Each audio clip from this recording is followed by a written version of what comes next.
ఈ రోజు మనం 10th క్లాస్ న్యూట్రిషన్ చాప్టర్ గురించి నేర్చుకుందాము. ఓకే, నెక్స్ట్ అసలు న్యూట్రిషన్ అంటే ఏంటి? Nutrition is the process by which living organisms take in food and use it to get energy and stay healthy. అంటే ఇది ఒక ప్రాసెస్ మనం ఫుడ్ ఇంటేక్ చేయడానికి. ఓకే, ఫుడ్లో ఏం తీసుకుంటున్నాం? Different types of substances, nothing but supplements. Supplement అంటే ఏంటంటే ఏదైతే ఒక సబ్స్టెన్స్ ఆల్రెడీ మన బాడీలో ఇన్బుల్ట్ అయి ఉండదో, బయట నుంచి తీసుకుంటామో అవుట్ సోర్స్గా, దాన్ని సప్లిమెంట్ అంటారు. ఓకే ఇప్పుడు ఈ న్యూట్రిషన్ అంటే న్యూట్రియంట్స్, ఈ సప్లిమెంట్స్ నథింగ్ బట్ న్యూట్రియంట్స్ అంటాము. ఈ సప్లిమెంట్స్ మనకి ఎందుకు ఎసెన్షియల్ అంటే ఎందుకు important? To maintain growth, repair of damaged body parts. Damaged body parts అంటే ఫర్ ఎగ్జాంపుల్ ఇప్పుడు ఇంజూరీ అయింది అంటే దెబ్బ తగిలిన తర్వాత 3-4 రోజులు లేదా వారం 4 రోజుల తర్వాత ఆ వూండ్ హీల్ అయిపోతుంది. అంటే అక్కడ మజిల్ ఏర్పడుతుంది, స్కిన్ కూడా క్లోజ్ అవుతుంది. సో ఈ వూండ్ అంతా రిపేర్ అవ్వడానికి కావాల్సినంత హెల్ప్ న్యూట్రియంట్స్ చేస్తాయి అన్నమాట. And maintaining life process. So life process అంటే ఏంటి?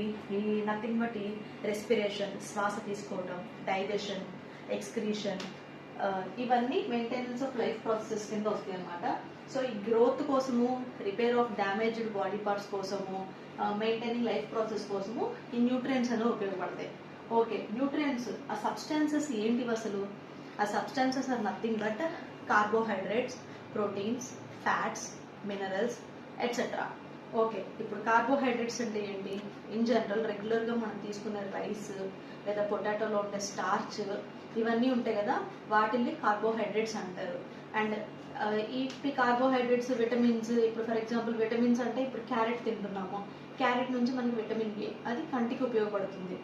సో ఇలాంటి ఉన్న ఈ సబ్స్టాన్సెస్ అన్నిటినీ కూడా మన బాడీలో ఇన్బిల్ట్ అయి లేవు కాబట్టి మన బాడీకి ఏవైతే నెససరీయో అవి బయట నుంచి మనం తీసుకోవడం జరుగుతుంది.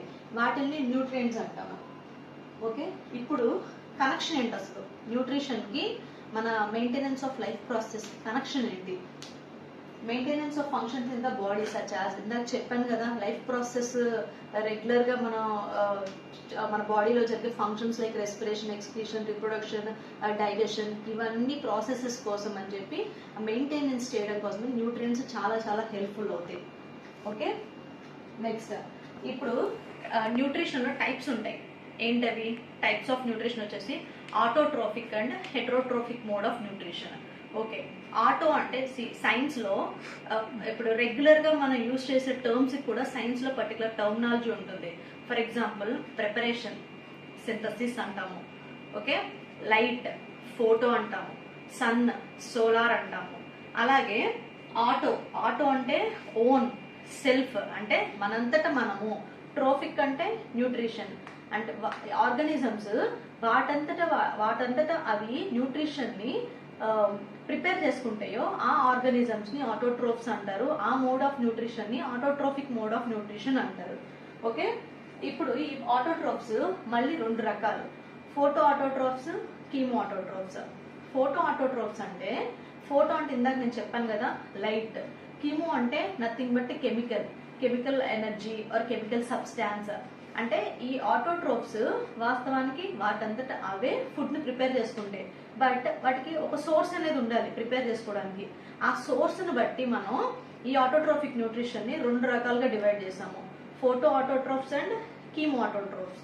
ఓకే, ఫోటో ఆటోట్రోఫ్స్ అంటే ఫోటో అంటే లైట్, అంటే సన్ లైట్, సోలార్ ఎనర్జీ అంటే సన్ నుంచి వచ్చే లైట్ నుంచి వచ్చే సోలార్ ఎనర్జీని అబ్జర్వ్ చేసుకొని వాటంతట అది ఫుడ్ ప్రిపేర్ చేసుకోగలుగుతుంది. నెక్స్ట్ కీమో ఆటోట్రోఫ్స్ అంటే కెమికల్ ఎనర్జీ, మన సాయిల్లో కానీ లేదా ఇంకెక్కడైనా ఉండే ఇనార్గానిక్ సబ్స్టాన్సెస్ ని యూజ్ చేసుకొని ఫుడ్ దానంతటా అది ప్రిపేర్ చేసుకుంటే దాన్ని కీమో ఆటోట్రోఫ్ అంటారు. ఓకే, ఫోటో ఆటోట్రోఫ్స్ కి ఎగ్జాంపుల్ వచ్చేసి నథింగ్ బట్ ప్లాంట్స్. మీకు తెలుసు కదా ప్లాంట్స్ ఫుడ్ ఎలా ప్రిపేర్ చేసుకుంటాయో, by the well known process known as photosynthesis. ఈ ఫోటోసింథసిస్ అనే ప్రాసెస్ ని యూజ్ చేసుకొని ఆటోట్రోఫ్స్ అంటే ప్లాంట్స్ ఫుడ్ ని ప్రిపేర్ చేసుకుంటాయి. మరి ఇప్పుడు ఫోటో ఆటోట్రోఫ్ ఇక్కడ మీనింగ్ పేరులోనే ఉంది కదా, అంటే సన్లైట్ ని యూజ్ చేసుకుంటున్నాయి. ఫోటోసింథసిస్ కి యూజ్ అయ్యేది ఏంటి? సన్లైట్ అండ్ క్లోరోఫిల్లే కదా. So and another example is algae. ఇంకో అనదర్ ఎగ్జాంపుల్ వచ్చేసి సైనోబాక్టీరియా. ఈ అన్ని బ్యాక్టీరియాస్ కాదు, కొన్ని బ్యాక్టీరియాస్, దాంట్లో వన్ ఆఫ్ ద బ్యాక్టీరియా వచ్చేసి సైనోబాక్టీరియా. ఈ సైనోబాక్టీరియా ఎందుకంటే సైనోబాక్టీరియాకి ఇంకొక పేరు బ్లూ గ్రీన్ ఆల్గే. సి ఏవైతే ఆర్గానిజమ్స్ లో క్లోరోఫిల్ గ్రీన్ కలర్ పిగ్మెంట్ ఉంటుందో ఆ every organism will prepare their own food material. అలానే సైనోబాక్టీరియా కూడా బ్యాక్టీరియాకి చెందిన ఒక బ్యాక్టీరియా అనే గ్రూప్ కి చెందిన ఒక బ్యాక్టీరియా. నాట్ అన్ని బ్యాక్టీరియా అలానే ఆటోట్రోఫ్స్ అవ్వవు. సైనోబాక్టీరియాలో గ్రీన్ కలర్ పిగ్మెంట్ ఉంటుంది కనుక ఫుడ్ మెటీరియల్ ప్రిపేర్ చేసుకోగలుగుతుంది దాని అంతటా అది. Okay, and some other bacteria which has chlorophyll at the same time they absorb chemical energy from the inorganic substances. అలాంటి ఆర్గానిజమ్స్ కూడా ఫుడ్ మెటీరియల్ ప్రిపేర్ చేసుకుంటాయి. Okay, next అసలు photosynthesis ని for example just make it simple. Photosynthesis ని ఒక solar nature's solar power plant అనుకుందాము. Okay, ఇప్పుడు మనం దాంట్లో ఈ ఫోటోసింథసిస్ ప్రాసెస్ ఉంది కదా, ఆ కెమికల్ రియాక్షన్ ని కొంచెం ఈజీ చేద్దాము. ఎగ్జాంపుల్ సి ఇంగ్రీడియంట్స్ వచ్చేసి సన్లైట్ ని ఎలక్ట్రిసిటీ అనుకుందాం, అంటే ఎలక్ట్రిక్ కుక్కర్ అనుకుందాం. ఎలక్ట్రిసిటీ తీసుకుంటున్న ఎలక్ట్రిక్ కుక్కర్ అనుకుందాం. వాటర్ ని ఇంగ్రీడియంట్ 1 అనుకుందాం. నెక్స్ట్ కార్బన్ డైఆక్సైడ్ ని ఇంగ్రీడియంట్ 2 అనుకుందాం. నథింగ్ బట్ బియ్యం అనుకోండి, గ్లూకోజ్. అంటే అల్టిమేట్ గా ఈ ఇంగ్రీడియంట్ 1 వాటర్, ఇంగ్రీడియంట్ 2 బియ్యము కలిసి ఎలక్ట్రిసిటీని తీసుకొని ఫైనల్ గా అవుట్పుట్ ఏమొస్తుంది మనకు, బై ప్రోడక్ట్ ఏమొస్తుంది మనకి, గ్లూకోజ్ వస్తుంది కదా. గ్లూకోజ్ అంటే నథింగ్ బట్ కార్బోహైడ్రేట్, అంటే రైస్ వస్తుంది, అది ప్రోడక్ట్. అండ్ ఇంకా తర్వాత బై ప్రోడక్ట్ ఏంటి, steam, nothing but oxygen. Okay, అంటే carbon dioxide is a rice అంటే బియ్యం, వాటర్ ఇంగ్రీడియంట్ 1. నిజంగానే మనకు ఆ ఫార్ములాలో కూడా 6CO2. CO2ని కాసేపు మనం బియ్యం అనుకుంటే 12H2O అంటే water. And with the help of chlorophyll, green color pigment and solar energy, sunlight, nothing but electricity, it will gives a product known as glucose, a carbohydrate molecule, and let the steam out. Steam is nothing but oxygen. Okay, next ఇప్పుడు step by step process తెలుసుకుందాం. Chlorophyll అంటే ఏంటి, green colour pigment. Okay, ఇప్పుడు దానికి water ingredient 1 ఎక్కడి నుంచి వస్తుంది, water ఎక్కడి నుంచి వస్తున్నాయి, ప్లాంట్ కి రూట్స్ ఉంటాయి కదా కింద, ఆ రూట్స్ సాయిల్ లో ఉంటాయి కదా, ఆ సాయిల్ నుంచి వాటర్ అబ్జార్బ్ చేసుకుంటది. ఓకే, ఇంగ్రీడియంట్ 1 ఈజీగా వచ్చేసింది. Next leaves take in carbon dioxide from air. చుట్టూ ఉండే ఎన్విరాన్మెంట్ నుంచి, అంటే మనం రిలీజ్ చేసే కార్బన్ డైఆక్సైడ్ ఏదైతే ఉంటుందో ఆ కార్బన్ డైఆక్సైడ్ ని అది తీసుకుంటుంది, ప్లాంట్స్ తీసుకుంటాయి. ఓకే, సో ఇప్పుడు ఇంగ్రీడియంట్ 1 ఇంగ్రీడియంట్ 2 వచ్చేసి, అండ్ ఇప్పుడు with the help of sunlight, అంటే సన్ నుంచి వచ్చే లైట్ సోలార్ ఎనర్జీని తీసుకుంటుంది, electricity. Then it will prepare glucose and it will give the by product oxygen. In turn ఆ ఆక్సిజన్ ని మనం లివింగ్ ఆర్గానిజమ్స్ అయినా మనం యానిమల్స్ మనం యూజ్ చేసుకుంటున్నాము ఆక్సిజన్ ని. ఓకే, అంటే కెమికల్ ఈక్వేషన్ వచ్చేసి 6CO2 plus 12H2O with the help of sunlight and chlorophyll pigment, a green color pigment that is present in the leaves of the plant, and it will give the product glucose, a carbohydrate molecule, and its formula is C6H12O6, and ultimately it will release 6 molecules of oxygen that will be taken by us and human beings or animals, and 6 molecules of water. Okay, this is the total concept of photosynthesis. Next, ఇప్పుడు అసలు leaf, ఒక plant లో ఉండే leaf యొక్క function ఏంటి. Okay, photosynthesis గురించి మనం మాట్లాడుకున్నాం ఇందాక. కార్బన్ డైఆక్సైడ్, ఆక్సిజన్, ఈ గ్యాసియస్ ఎక్స్చేంజ్ జరుగుతుంది కదా. ఈ గ్యాసియస్ ఎక్స్చేంజ్ ఓన్లీ రూట్స్ ద్వారా జరుగుతుందా అంటే నో, ఓన్లీ రూట్స్ ద్వారా మాత్రమే కాదు, లీవ్స్ ద్వారా కూడా జరుగుతుంది. అండ్ ట్రాన్స్పిరేషన్ అగైన్, మళ్ళీ వాటర్ సప్లిమెంట్ కూడా ఓన్లీ రూట్స్ నుంచి జరుగుతుందా అంటే అగైన్ నో, లీవ్స్ నుంచి కూడా వాటర్ సప్లిమెంట్ జరుగుతుంది. సో అల్టిమేట్ గా the functions of A leaf అని అనుకున్నప్పుడు photosynthesis, exchange of water through a process known as transpiration, and gaseous exchange. Okay, ఇప్పుడు మనం అసలు ఈ ప్రాసెస్ ని ఫోటోసింథసిస్ అనేది, ఈ ట్రాన్స్పిరేషన్ అనేది, ఎక్స్చేంజ్ ఆఫ్ గ్యాసెస్ అనేది ఫంక్షన్ అని చెప్పుకున్నాం కదా. Exactly where it will happen అంటే ఈ ఫంక్షన్ ఎగ్జాక్ట్ గా లీఫ్ లో ఏ పొజిషన్ లో లేదా ఏ స్ట్రక్చర్ లో జరుగుతుందో తెలుసుకున్నాం ఇప్పుడు. మరి దానికి ముందు మనం అసలు లీఫ్ కి ఏమేమి పార్ట్స్ ఉంటాయో తెలుసుకోవాలి కదా. ఓకే, ఇప్పుడు ఇది స్టెమ్. ఓకే, స్టెమ్ అంటే తెలుసు కదా, కాండం. ఎక్కడైతే స్టెమ్ దగ్గర లీఫ్ అటాచ్ అవుతుందో ఆ పాయింట్ ని యాక్సిల్ అంటాము. And extension of that axle is nothing but petiole. Okay, ఇప్పుడు ఇది లీఫ్ యొక్క స్ట్రక్చర్. ఈ మధ్యలోకి ఒక పెద్ద లైన్ లాగా ఉంటుంది కదా, అంటే లీఫ్ ని ఒక 2 భాగాలుగా డివైడ్ చేసేదానిలాగా దాన్ని మిడ్ రిబ్ అంటాము. మన చేతిలో గీతలు ఉంటాయి చూడు, అలా గీతల్లాగా ఇక్కడ వీన్స్ ఉంటాయి. మిడ్ రిబ్ నుంచి వీన్స్ డివైడ్ అవుతాయి అన్నమాట. మళ్ళీ ఒక్కొక్క వీన్ నుంచి వెన్యూల్స్ డివైడ్ అవుతాయి. ఓకే, అండ్ ఇది లీఫ్ టిప్, ఇది మొత్తం లీఫ్ బ్లేడ్ అంటారు, దీన్ని లీఫ్ మార్జిన్ అంటారు. ఓకే, ఇప్పుడు ఈ స్ట్రక్చర్ లో అసలు ఎగ్జాక్ట్లీ ఏ ప్లేస్ లో ఈ 3 ఫంక్షన్స్ జరుగుతాయో మనం తెలుసుకుందాం. ఓకే, ఇప్పుడు స్టెప్ బై స్టెప్ వెళ్దాము. ఫస్ట్ స్టొమాటా గురించి తెలుసుకుందాం. స్టొమాటా అంటే ఏ టైనీ బ్రీతింగ్ హోల్స్. మనలో ఎలాగైతే గ్యాసెస్ ఎక్స్చేంజ్ లంగ్స్ ద్వారా అంటే రెస్పిరేషన్ అనే ప్రాసెస్ ద్వారా లంగ్స్ ని యూజ్ చేసుకొని మనం గాలి పీల్చుకొని వదులుతున్నామో, అలానే గ్యాసెస్ ఎక్స్చేంజ్ లీవ్స్ లో స్టొమాటా అనే పార్ట్స్ వల్ల జరుగుతాయి అన్నమాట. స్టొమాటా అంటే ఏంటి? Tiny breathing holes. టైనీ అంటే చిన్న, బ్రీతింగ్ అంటే ఎక్స్చేంజ్ లేదా శ్వాస లేదా గ్యాసెస్ ఎక్స్చేంజ్, హోల్స్ అంటే రంధ్రాలు, చిన్న చిన్న బెజ్జాలు ఉంటాయి. అంటే ఈ లీఫ్ లో చిన్న చిన్న బెజ్జాలు అంటే రంధ్రాలు ఉంటాయి. ఏవైతే గ్యాసెస్ ఎక్స్చేంజ్ కి యూజ్ అవుతాయో, బ్రీతింగ్ కి యూజ్ అవుతాయో వాటిని స్టొమాటా అంటాము. ఓకే, ఇప్పుడు ఈ స్టొమాటా ఎగ్జాక్ట్ గా ఎక్కడ ఉంటుందో చూద్దాం. ఇందాక మనం లీఫ్ యొక్క స్ట్రక్చర్ తెలుసుకున్నాం కదా. మిడ్రిబ్ అంటే ఒక లీఫ్ ని 2 భాగాలుగా చేర్చడానికి ఒక సన్నటి లైన్ ఉంటుందని చెప్పాను కదా. ఆ లైన్ పక్కన ఇట్లా మన చేతిలో రేఖల్లాగా గీతలు ఉంటాయి అన్నాను కదా. ఈ గీతలు వీన్స్ అంటాం కదా. ఆ వీన్స్ లో అంటే లీఫ్ లో వీన్స్ లో స్టొమాటా ఉంటుంది. ఓకేనా? సో ఇప్పుడు ఈ స్టొమాటా అంటే తెలుసుకున్నాం కదా. So small pores primarily on the leaves under side. Okay, ఇప్పుడు ఈ స్టొమాటా ఇంకొక వర్డ్. ఇప్పుడు ఈ స్టొమాటా చుట్టూ గార్డ్ సెల్స్ ఉంటాయంట. మీకు తెలిసిందే కదా, గార్డ్ అంటే ఎవరు? He's nothing but A gate keeper. ఒక ప్రొటెక్షన్ ఇవ్వడానికి, ఒక సెక్యూరిటీని ఇవ్వడానికి ఒక పర్సన్ ఎవరైనా ఉంటే వాళ్ళని మనం గార్డ్ అంటాము.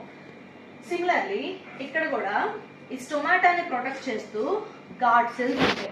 ఓకే, అంటే ప్రొటెక్షన్ యూజ్ అవుతాయి, సెక్యూరిటీ పర్పస్. సెక్యూరిటీ ఆ టర్మ్ కాదు, ప్రొటెక్షన్ పర్పస్ కోసం యూజ్ అవుతాయి అన్నమాట.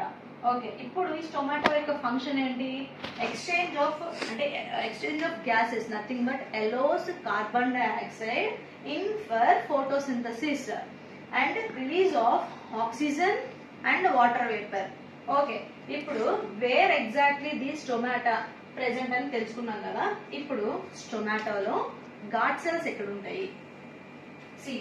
ఈ guard cells are nothing but ఈ oval shape or kidney shape or bean shape లో ఉండే ఈ భాగం చూసారు కదా, వాటిని గార్డ్ సెల్స్ అంటారు.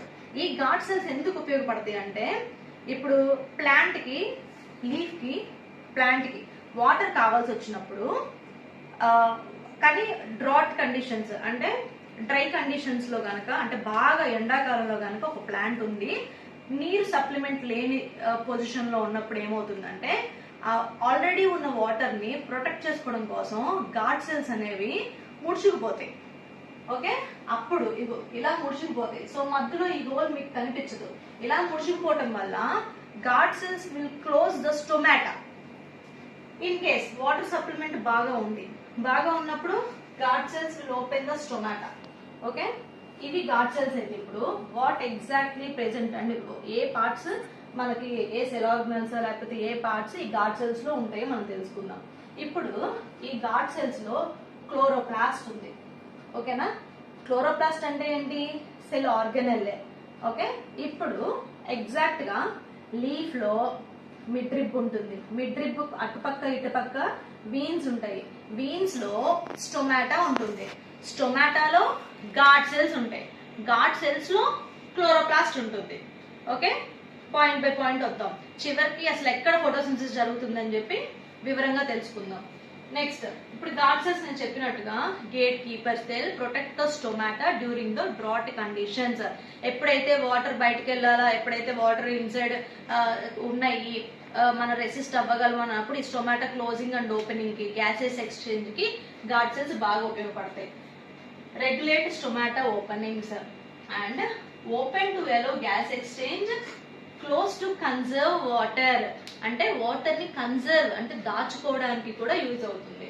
Mechanism swell with water to open అంటే ఫర్ ఎగ్జాంపుల్ బెలూన్ చూసారు కదా, అసలు గాలి ఊదకుండా ఉన్న బెలూన్ ఎలా ఉంటుంది, బాగా ష్రింక్ అయిపోయి చిన్న సైజ్ లో ఉంటుంది కదా, దాన్ని ష్రింక్ అయిపోయిన బెలూన్ అంటాం కదా.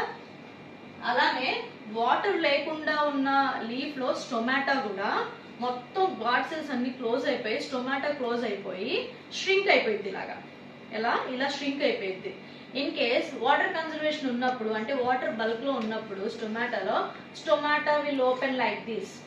అంటే బెలూన్ లో గాలి ఊదుతాం కదా, అప్పుడు ఎలా ఉబ్బుతుంది కదా, స్వెల్ అవుతుంది కదా, ఇలా స్వెల్ అవుతుంది. So this is called stomata closure, this is called stomata open, this is called stomata closure, this is called stomata open. Okay, next ఇప్పుడు మనం స్టొమాటా లీఫ్ లో స్టొమాటాలో గాడ్ సెల్స్ లో క్లోరోప్లాస్ట్ గురించి మాట్లాడుకుందాం. ఇప్పుడు క్లోరోప్లాస్ట్ గురించి ఇంకొంచెం వివరంగా మాట్లాడుకుందాం. క్లోరోప్లాస్ట్ అనేవి ఏంటంటే ఎనర్జీ ఫ్యాక్టరీస్. అంటే మన బాడీకి ప్రతి సెల్ కి కావాల్సిన ఎనర్జీని ఎక్కడి నుంచి మనం తీసుకుంటున్నామంటే క్లోరోప్లాస్ట్ నుంచి తీసుకుంటున్నాము. So what are chloroplast? ఇవి సెల్ ఆర్గనల్సే, మీసోఫిల్ సెల్స్ లో ఉంటాయి. ఓకే, ఇవి ఈ క్లోరోప్లాస్ట్ లోనే మనం ఇందాక నుంచి మాట్లాడుకున్న గ్రీన్ కలర్ పిగ్మెంట్ క్లోరోఫిల్ అనేది ఉంటుంది అనమాట. సో ఈ green colour pigment is the site of photosynthesis. Okay, ఇప్పుడు క్లోరోప్లాస్ట్ ఎక్కడుందో మనకు అర్థమైంది కదా. కానీ క్లోరోప్లాస్ట్ లో క్లోరోఫిల్ ఎక్కడుంది? క్లోరోఫిల్ ని లైట్ అబ్జార్బర్ అంటాము, గ్రీన్ కలర్ పిగ్మెంట్ అంటాము. లైట్ అబ్జార్బర్ అని ఎందుకు అంటామంటే it will take red and blue light from the sun and reflects green colour. అందుకనే కదా లీవ్స్ గ్రీన్ కలర్ లో ఉంటాయి. That is why we called it as green colour pigment. Okay, ఇప్పుడు chloroplast యొక్క structure ని మనం కొంచెం వివరంగా నేర్చుకుందాం. ఇప్పుడు క్లోరోప్లాస్ట్ లో మీకు 3 టర్మ్స్ వస్తాయి. ఏంటివి? Thylakoids, గ్రానా, stroma.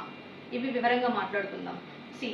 గ్రానం అంటే ఏంటంటే ఫర్ ఎగ్జాంపుల్ ఇప్పుడు ఒక 10 బిస్కెట్స్ ఉన్నాయి, ఒకదాని మీద ఒకటి ప్లేస్ చేశారు మీరు. ఓకే, 10 బిస్కెట్స్, రౌండ్ గా ఉన్న 10 బిస్కెట్స్ ఒకదాని మీద ఒకటి ప్లేస్ చేశారు. అలా ప్లేస్ చేసిన స్టాక్ ఆఫ్ 10 బిస్కెట్స్ ని గ్రానం అంటారు. గ్రానం. అలాగా 10 స్టాక్స్ అంటే 100 బిస్కెట్స్ ని 10 స్టాక్స్ గా ఒక స్టాక్ అంటే 10 బిస్కెట్స్ ఒక లైన్ లో, ఇంకొక స్టాక్ ఒక లైన్ లో, ఇంకొక స్టాక్ ఒక లైన్ లో, అట్లాగా 10 స్టాక్స్ ఆఫ్ 10 బిస్కెట్స్ అంటే 100 బిస్కెట్స్ ని 10 స్టాక్స్ లో పెడితే వాటిని ఈచ్ ఒక్కొక్క స్టాక్ ని గ్రానం అంటే సింగులర్ వర్డ్. అలా 10 స్టాక్స్ ని కలిపి మీరు గ్రానా అంటారు. ఓకేనా? సో ఈ 10 బిస్కెట్స్ కలిపి ఒక సింగిల్ లైన్ లో కానీ మీరు ప్లేస్ చేస్తే దాన్ని గ్రానం అంటారు. Okay, see how exactly proves. చూసారా? assume this is a biscuit which is placed one on one. Okay, so ఇలా ఒక స్టాక్ లాగా కానీ పెడితే బిస్కెట్స్ అన్ని దాన్ని గ్రానం అన్నారు. సో ఇవన్నీ ఇలా ప్లూరల్ వర్డ్. గ్రానం కి చాలా స్టాక్స్ ఉంటే దాన్ని గ్రానా అన్నారు. ఓకే, ఇప్పుడు ఈ గ్రానంలో సింగిల్ ఒక్కొక్క బిస్కెట్ 10 బిస్కెట్స్ కలిపితే ఒక స్టాక్ మొత్తం కలిపి గ్రానం అన్నాం కదా. ఇప్పుడు మరి ఒక్కొక్క బిస్కెట్ ని ఏమంటామంటే థైలకాయిడ్ అంటారు. ఓకే, అంటే థైలకాయిడ్ ఎక్కడ ఉంటుంది? గ్రానం యొక్క స్టాక్ లో ఉంటుంది. ఒక్కొక్క బిస్కెట్ ని థైలకాయిడ్ అంటారు. ఆ 10 బిస్కెట్స్ కలిపి ఒక స్టాక్ లాగా ఉంటే దాన్ని గ్రానం అంటారు. ఓకే, ఇప్పుడు ఈ గ్రానం అంతా కూడా ఎక్కడ ఉంటుందంటే క్లోరోప్లాస్ట్ అంటే సెల్ ఆర్గనల్ లో ఒక ఫ్లూయిడ్ ఫిల్డ్ మ్యాట్రిక్స్ అంటే ఓకే, ఇప్పుడు ఈ గ్రానము, ఈ స్ట్రోమా, ఈ థైలకాయిడ్స్ ఇవన్నీ ఎక్కడ ఉంటాయో చెప్పుకుందాం. For example let us assume ఈ క్లోరోప్లాస్ట్ మొత్తాన్ని ఒక బౌల్ అనుకుందాము. ఈ బౌల్లో మీరు జెల్లీ వేసారు అంటే ఈ జెల్లీ ప్రతి సెల్ ఆర్గనల్లో కూడా ఒక జెల్లీ లైక్ సబ్స్టాన్స్ ఉంటుంది. అందులోనే వేరే వేరే ఇంకేమన్నా పార్ట్స్ ఉండాలన్నా ఈ గ్రానా లాంటివి ఉండాలన్నా డిస్పోజ్ అయ్యి ఉంటాయి, దాంట్లో డిస్పోజ్ అయ్యి ఉంటాయి. ఓకేనా? ఇప్పుడు ఈ బౌల్లో జెల్లీ లాంటి సబ్స్టెన్స్ ని మనం మ్యాట్రిక్స్ అంటాం. ఆ matrix is nothing but stroma of the chloroplast. ఇప్పుడు ఈ స్ట్రోమాలోనే అంటే ఈ జెల్లీ లాంటి సబ్స్టెన్స్ లోనే గ్రానం అంటే stocks of biscuits, stocks of thylakoids ఉంటాయి. ఓకే, ఇప్పుడు క్లోరోప్లాస్ట్ ని బౌల్ అనుకుంటే ఆ జెల్లీ లాంటి సబ్స్టెన్స్ ని స్ట్రోమా ఆఫ్ ద క్లోరోప్లాస్ట్ అనుకుంటే దాంట్లో ఉండే ఒక స్టాక్ ఆఫ్ బిస్కెట్స్ ని గ్రానం అనుకుంటే అలాంటి చాలా స్టాక్స్ ని గ్రానా అనుకుంటే ఆ గ్రానంలో ఒక స్టాక్ లో ఉండే ఒక్కొక్క బిస్కెట్ ని థైలకాయిడ్ అనుకుంటే ఇప్పుడు ఆ థైలకాయిడ్ లో క్లోరోఫిల్ ఉంటుంది. ఓకే, ఇప్పుడు క్లోరోఫిల్ అనేది ఒక green colour pigment. Where exactly it presents అంటే సో ఫస్ట్ నుంచి వస్తే లీఫ్ లో మిడ్ రిబ్ పక్కన వీన్స్ ఉంటాయి. వీన్స్ లో స్టొమాటా చుట్టూ గాడ్ సెల్స్ లో క్లోరోప్లాస్ట్ లో స్ట్రోమాలో గ్రానంలో థైలకాయిడ్ ఇన్నర్ మెంబ్రెయిన్ లో క్లోరోఫిల్ ఉంటుంది. ఓకే, సబ్జెక్ట్ డీప్ గా నేర్చుకోవాలి, అప్పుడే చాలా రోజులు గుర్తుంటుంది. సో ఇప్పుడు ఫైనల్లీ మీ క్లోరోఫిల్ ఎక్కడుందో అర్థమైంది కదా. ఇప్పుడు ఎప్పుడు ఎక్కడ అడిగినా కానీ స్టొమాటా వేర్ ఎగ్జాక్ట్లీ ప్రెసెంట్ అనగానే దాని లొకేషన్ గుర్తు రావాలి. సో ఫైనల్ గా ఉండేది ఏంటిది? Destination chlorophyll. కాబట్టి క్లోరోఫిల్ యొక్క డెస్టినేషన్ మొత్తం గుర్తుపెట్టుకుంటే ఈ స్టొమాటా ఎక్కడుందో తెలిసిపోతుంది, గాడ్ సెల్ ఎక్కడుందో తెలుస్తుంది, క్లోరోప్లాస్ట్ ఎక్కడ ఉంటుందో తెలుస్తుంది. క్లోరోప్లాస్ట్ లో ఉండే మిగతా పార్ట్స్ అన్ని ఈ గ్రానం, థైలకాయిడ్ యొక్క ఇన్నర్ మెంబ్రెయిన్ లో క్లోరోఫిల్ ఉంటుందని ఈజీగా గుర్తుంటుంది. ఓకే, ఇప్పుడు chlorophyll is primarily found within the thylakoid membrane of the chloroplast. Okay, ఇప్పుడు థైలకాయిడ్ అనే దాని చుట్టూ మెంబ్రెయిన్స్ ఉంటాయి. Why these membranes are exactly useful for? These are very much useful for the protective purposes, అంటే protection కోసం. Next and also ఏమన్నా substances in and out అవటం కోసం కూడా some chemical substances in and out అవటం కోసం కూడా ఈ మెంబ్రెయిన్స్ అనేవి యూజ్ అవుతాయి అనమాట. ఓకే, ఇప్పుడు ఈ క్లోరోఫిల్ లో గ్రీన్ కలర్ పిగ్మెంట్ లో ఈ ఫోటోసింథసిస్ కావాల్సిన సన్లైట్ ని అంటే సోలార్ ఎనర్జీని అబ్జార్బ్ చేసుకుంటాయి అనమాట. Where chlorophyll and other photosynthetic pigments are located, playing a crucial role in light dependent reactions of photosynthesis. దీనికి లైట్ డిపెండెన్సీ అవసరం కదా, సన్లైట్ అవసరం కదా ఫోటోసింథసిస్ కి. అందుకే these kind of photosynthetic reactions are called as light dependent reactions. Okay, ఇప్పుడు ఇందాక నేను మీకు చెప్పిన థైలకాయిడ్, గ్రానా, స్ట్రోమా అనేవి ఎగ్జాక్ట్లీ సెంటెన్స్ ఫార్మేషన్ అంటే టర్మ్స్ వైజ్ ఎలా ఉంటాయో చూద్దాం. Thylakoids are the often stacked to form structures called grana which are also found in stroma. ఇందాక అదే చెప్పుకున్నాం మనం. స్ట్రోమా అంటే nothing but matrix of the chloroplast. ఈ స్ట్రోమాలో థైలకాయిడ్స్ స్టాక్స్ లాగా ఉంటాయి to form a structure called as grana. Here's a more detailed breakdown. ఇప్పుడు థైలకాయిడ్ మెంబ్రెయిన్ లో these are the inner membranes of the thylakoids which are disc like, అంతేగా biscuit round లాగా అంటే disc like compartments లాగా ఉంటాయి అవి. Next grana. ఈ grana are nothing but stack of thylakoids arranged within the stroma a fluid matrix that present in the chloroplast. దాంట్లో ఈ grana ఉంటుంది. Next stroma is nothing but this is the fluid filled space surrounding the thylakoids within the chloroplast. ఇక్కడ మీరు clear గా observe చేస్తే stroma వచ్చినప్పుడు మిగతా అన్ని పేర్లు వస్తాయి, క్లోరోప్లాస్ట్, థైలకాయిడ్స్ అని. గ్రానా వచ్చినప్పుడు స్టాక్ ఆఫ్ థైలకాయిడ్స్, స్ట్రోమా. అలాగా ఏవైతే మిగతా రెండు పార్ట్స్ ఉంటాయో వాటిని ఒక సెంటెన్స్ ఫార్మేషన్ లో యూజ్ చేసేసుకొని మీరు కాన్సెప్ట్ గుర్తుంటే దానికి పూర్తిగా డెఫినేషన్ రాసేయచ్చు. నెక్స్ట్ ఇప్పటిదాకా ఆటోట్రోఫిక్ న్యూట్రిషన్ గురించి, structure of the leaf, function of the leaf లో ఉండే స్ట్రోమా, గ్రానా వీటన్నిటి గురించి మాట్లాడుకున్నాం కదా. ఇప్పుడు another mode of nutrition, nothing but heterotrophic mode of nutrition గురించి మాట్లాడుకుందాం.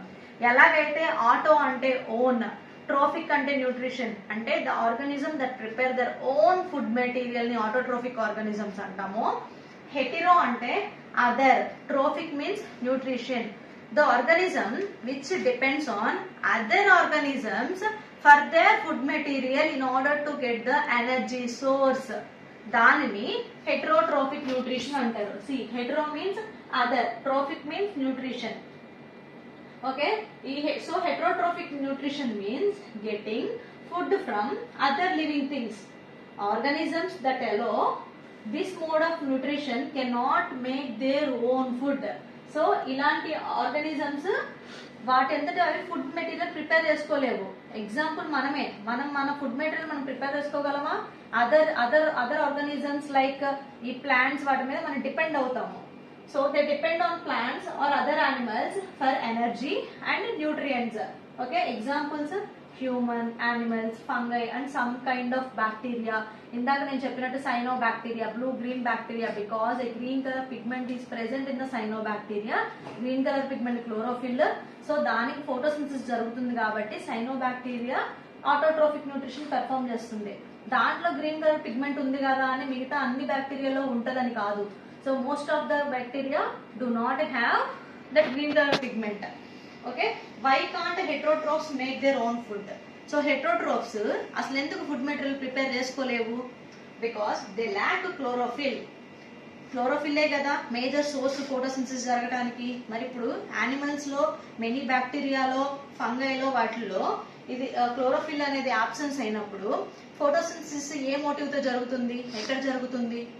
జరగదు. కనుక we are depending on others for the food.